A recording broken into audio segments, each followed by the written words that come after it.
오늘도 주님의 은혜와 평화가 교우 여러분들의 가정에 함께 하시기를 바랍니다. 이제 사도신경으로 우리의 신앙을 고백하면서 예배의 자리로 나아가도록 하겠습니다. 나는 전능하신 아버지 하나님, 천지의 창조주를 믿습니다. 나는 그의 유일하신 아들, 우리 주 예수 그리스도를 믿습니다.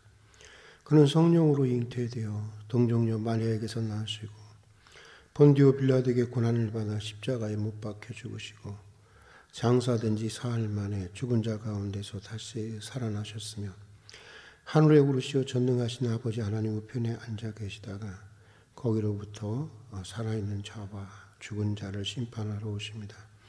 나는 성령을 믿으며 거룩한 공교회와 성도의 교제와 죄를 용서받는 것과 몸의 부활과 영생을 믿습니다. 아멘. 우리 찬송가 295장 같이 부르시겠습니다. 295장입니다. 큰 죄에 빠진 나를.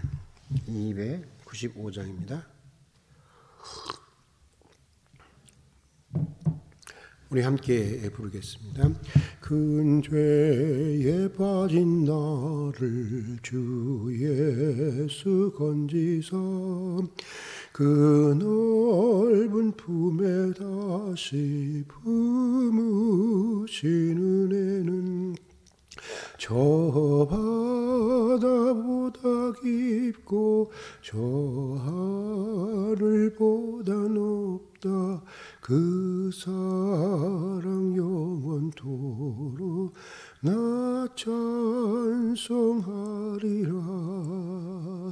날로 더욱 귀하다. 날로 더욱 귀하다. 한이 없이 넓은 우리 주의 사랑 날로 더욱 귀하다. 옛날에 유대 땅에 주 예수 다닐 때 그 은혜 받으려고 큰 무리 모였네. 는 먼 자 병든 자를 다 고쳐주셨으니 나 같은 죄인까지 그 은혜 받도다. 날로 더욱 귀하다. 날로 더욱 귀하다. 한이 없이 넓은 우리 주의 사랑 날로 더욱 귀하다. 주 크신 사랑으로 만 백성 위하여 그 십자가의 고난 다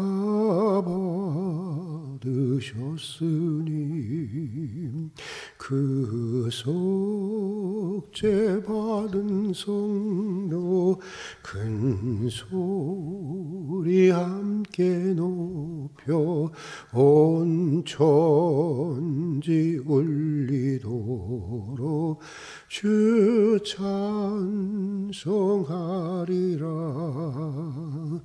날로 더욱 귀하다. 날로 더욱 귀하다. 한이 없이 넓은 우리 주의 사랑 날로 더욱 귀하다. 아멘. 오늘 우리에게 주시는 하나님의 말씀 시편 130편 1절부터 8절까지의 말씀입니다. 시편 130편 1절부터 8절까지의 말씀입니다. 구약성경 899페이지가 되겠습니다. 우리 이제 함께 봉독하도록 하겠습니다. 봉독하시는 가운데 성령께서 각자에게 주시는 주님의 음성을 들을 수 있기를 바랍니다. 같이 봉독하겠습니다. 여호와여, 내가 깊은 곳에서 주께 부르짖었나이다. 주여, 내 소리를 들으시며 나의 부르짖는 소리에 귀를 기울이소서. 여호와여, 주께서 죄악을 지켜보실진데 주여, 누가 소리이까? 그러나 사유하심이 주께 있음은 주를 경외히 하게 하심이니이다. 나 곧 내 영혼은 여호와를 기다리며 나는 주의 말씀을 바라는도다. 파수꾼이 아침을 기다림보다 내 영혼이 주를 더 기다리나니 참으로 파수꾼이 아침을 기다림보다 더하도다. 이스라엘아, 여호와를 바랄지어다. 여호와께서는 인자하심이 풍성한 속량이 있습니다. 그가 이스라엘을 그의 모든 죄악에서 속량하시리로다. 아멘.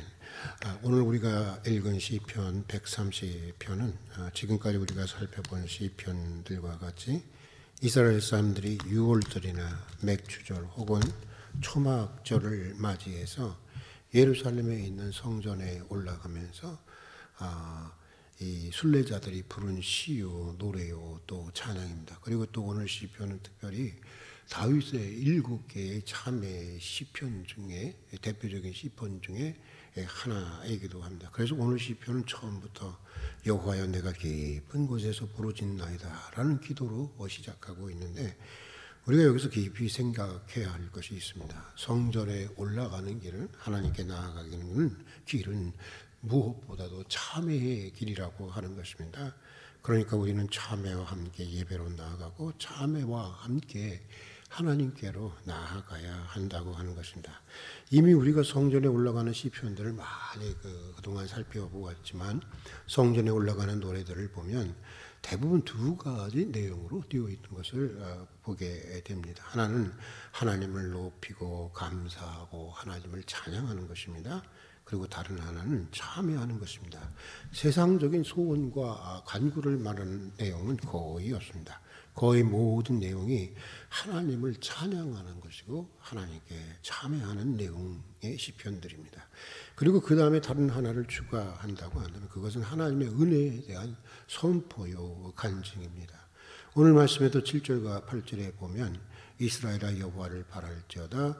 여호와께서는 인자하심과 풍성한 속량이 있습니다.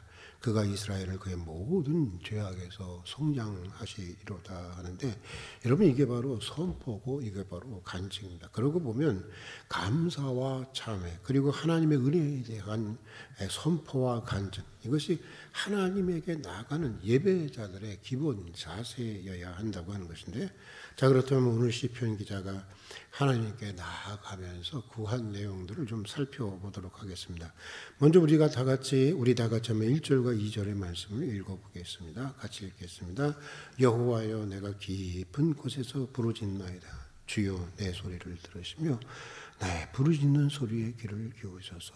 여기 깊은 곳이라고 하는 것이 말이 나오는데, 여기서 말하는 깊은 곳은 내가 지금 깊은 고통에 빠져 있다고 하는 것을 말하는 것입니다. 또 내가 깊은 죄악 중에 있다는 것을 말하는 것입니다. 하나님 앞에서 자신을 정직하게 들여다보니까 내 부족함이 너무나도 크고 내 허물과 죄가 너무나도 많아서 내가 너무나도 지금 고통스럽고 부끄럽다는 것입니다. 얼마나 깊이 빠졌는지 내 기도가 하나님에게 상달되지 않게 느껴질 정도로 그렇게 내가 깊이 빠져 있다고 하는 것입니다. 그만큼 나는 깊은 고통 속에 있고 아픔 속에 있고 깊은 죄악 속에 있고 또 깊은 뉘우침 속에 있다고 하는 것입니다. 돌아보니 내 죄가 너무 많아서 내 기도를 하나님이 외면하시고 있는 것과 같다는 것입니다. 그래서 더욱더 고통스럽다고 하는 것인데, 그렇습니다, 여러분. 우리가 경험하는 대로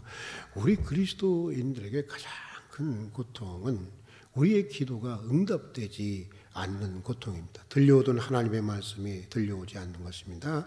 내 기도가 외면당하는 것 같고 않고 내가 하나님으로부터 버림당한 것 같이 느껴지는 것입니다. 우리가 느껴지는 고통 중에 육체적인 고통도 있고 정신적인 고통도 있고 물질적인 고통도 있지만 하나님의 사람으로서 가장 큰 고통은 내 기도가 하나님에게 상달되지 않고 응답되지 않는 것 같은 그런 영적인 고통인 것입니다. 그래서 오늘 시편 기자는 2절에서 하나님이여 제발 나의 기도 소리에 귀를 기울여 달라고 기도하고 있는 것을 보게 됩니다. 지금 내가 너무 깊은 고통 가운데 있고 또 그 고통만큼이나 내가 깊이 뉘우치고 있다고 하는 것인데 여러분 우리가 이것을 알아야 합니다. 진정한 회개에는 이런 깊은 고통과 뉘우침이 동반하게 되는 것입니다. 이런 아픔이 있어야, 이런 고통이 있어야 우리가 죄로부터 완전히 돌아설 수 있게 있는 것이고 이런 고통이 있어야 다시 그 죄악의 자리로 돌아가지 않게 되는 것입니다. 자, 그런데 그 다음에 보면 시편 기자는 이렇게 고백을 합니다. 우리 다 같이 한번 3절과 4절을 읽어보겠습니다. 3절과 4절의 말씀 같이 읽어보겠습니다. 여호와여 주께서 죄악을 지켜보실진데 주여 누가 소리이까 그러나 사유하심이 주께 있으면 주를 경외하게 하심이라. 매우 귀한 기도고 고백인데 여기서 이 기도는 자기의 의의를 모두 내려놓는 그런 기도입니다. 그리고 전적으로 하나님의 자비와 긍휼과 은혜만을 의지하는 기도입니다. 그러니까 하나님이 나의 엄청난 죄를 용서하시고 나를 이 깊은 고통의 수렁에서 건지시고 다시 하나님을 경외하는 자리에 세우시는 것은 뭐 내가 기도하고 간구하고 금식하고 부르짖고 뭐 다시 회개하고 선한 일을 하고 그래서 그런 것이 아니라고 하는 것입니다. 주님의 밝은 눈으로 보면 그 누구도 어떤 선인도 그 어떤 의인도 모두 다 주님 앞에 설 수 없는 죄인들이라고 하는 것입니다. 하나님께 용서와 은혜를 받을 만한 사실 자격이 다 없는 사람들이라는 것입니다. 사람에게는 그런 의의가 없다는 것입니다. 하나님 앞에서는 어느 누구도 공을 내세울 수 없다고 하는 것입니다. 그러니까 지금 시편 기자는 자기의 모든 의의를 완전히 포기하는 것입니다. 그리고 하나님의 무조건적인 용서를 바라보고 있는 것입니다. 하나님의 무조건적인 사랑과 자비와 긍휼만을 의지하고 있는 것입니다. 아무 조건 없이 베푸시는 이 은혜만이 내가 용서받고 내가 다시 하나님을 경외하는 인성으로 세워지는 유일한 이유라고 하는 것입니다. 그래서 오늘 시편 기자는 다음과 같은 고백을 하게 되는데 우리 같이 5절과 6절의 말씀을 읽겠습니다. 참 귀한 말씀입니다. 우리 마음에 꼭 새겨놨으면 좋겠는데 같이 5절과 6절 말씀을 읽어보겠습니다. 나 곧 내 영혼은 여호와를 기다리며 나는 주의 말씀을 바라는도다. 파수꾼이 아침을 기다리는 것보다 내 영혼이 주를 기다리나니 참으로 파수꾼이 아침을 기다림보다 더하다. 여러분 주님을 기다려 보신 적이 있습니까? 정말 파수꾼이 아침을 기다림보다 더 정말 주님을 사모하고 여러분 기다려 보신 적이 있습니까? 여기서 시편 기자가 자신을 아침을 기다리는 파수꾼에 비유하고 있는데 다 아시는 대로 파수꾼은 간절하게 아침을 기다립니다. 저도 예전에 여기 학교 다닐 때 아르바이트로 경비를 해봐서 하는데요. 정말 경비들은 빨리 아침이 오기를 얼마나 기다리는지 모릅니다. 파수꾼도 그렇죠. 파수꾼보다 아침을 기다리는 사람은 없습니다. 그렇게 간절히 기다리는데 그러나 우리가 이걸 알아야 되는데 파수꾼의 간절한 기다림이 아침을 가져오는 것은 아니라고 하는 것입니다. 우리가 이것을 기억해야 하는 것입니다. 또 아시는 대로 파수꾼은 밤새도록 깨어 있어야 하고 밤새도록 주변을 살피고 경계해야 합니다. 그러나 파수꾼이 그렇게 하는 것을 아침을 오게 하는 것은 아닙니다. 아침이라는 것은 파수꾼의 행위와는 전혀 상관없이 오는 것입니다. 아침은 만물을 주관하시는 창조주 하나님에 의해서 오는 것입니다. 아침을 오게 하는데 파수꾼의 역할과 영향력은 전혀 없는 것입니다. 아침은 전적으로 하나님에 의해서 은총으로 주어지는 것입니다. 그러니까 하나님과 우리 성도들의 관계는 아침과 파수꾼의 관계와 같다는 것입니다. 우리는 하나님이 은혜를 주시는 아침을 기다리는 파수꾼이라고 하는 사실을 기억해야 한다고 하는 것입니다. 파수꾼이 비록 밤새 깨어서 성실하게 주변을 경계했지만 그것이 아침을 가져온 것이 아닌 것처럼 내가 성실히 수고했다고 해서 노력했다고 해서 내가 이룬 것도 내가 또 이룰 수 있는 것도 아니라는 것입니다. 내 인생의 아침은 내가 무엇을 했기 때문에 오는 것이 아니라 전적으로 하나님으로부터 주어지는 은총이라고 하는 것입니다. 나는 단지 파수꾼이라는 것입니다. 아침을 기다리는 파수꾼처럼 나 역시 주님의 구원의 손길을 기다리고 또 주님의 때를 기다릴 뿐이라고 하는 것입니다. 그러니까 하나님께 나아가는 우리 성도들의 삶은 마치 아침을 기다리는 파수꾼과 같아야 한다고 하는 것입니다. 내 의를 모두 내려놓고 내 공을 모두 내려놓고 전적으로 하나님만 바라고 또 밤이 지나면 아침이 밝아오듯이 하나님의 은혜가 반드시 주어질 것을 믿고 구하고 기다리는 것, 그것이 우리 성도들의 삶이었고 또 순례자들의 삶이어야 하는 것입니다. 다시 말하지만 아침을 기다리는 파수꾼의 마음, 아침을 기다리는 파수꾼의 마음, 파수꾼의 자세, 이것이 바로 주님의 은혜만을 믿고 기다리는 우리 성도들의 마음이 되어야 하고 우리 순례자들의 자세가 되어야 하는 것입니다. 자, 오늘 여기까지 하고 기도하도록 하겠습니다. 같이 기도하겠습니다. 사랑하는 주님, 오늘도 이른 새벽 깨워주시고 한날을 기도와 예배로 시작할 수 있는 은총을 주신 것을 진심으로 감사드립니다. 우리는 늘 죄 가운데 살면서도 죄에 대해서 깊은 아픔도 고통도 깊은 뉘우침도 없이 지날 때가 많이 있었습니다. 죄에 대한 깊은 고통을 느끼게 해주시고 그 고통이 깊은 뉘우침으로 이어지는 은혜를 주시옵소서. 그러나 주여, 주께서 우리의 죄악을 살피실진데 그 누가 주 앞에 설 수 있겠습니까? 우리의 모든 의를 내려놓고 무조건적인 주님의 사랑과 자비와 긍휼과 은혜를 의지하고 믿고 바라보게 해 주시옵소서. 오늘 한날의 삶도 아침을 기다리는 파수꾼의 마음으로, 아침을 기다리는 파수꾼의 마음으로 살아가는 순례자들이 되게 해 주시옵소서. 예수님 이름으로 기도드립니다. 아멘. 주님 가르치신 기도로 예배를 마치도록 하겠습니다.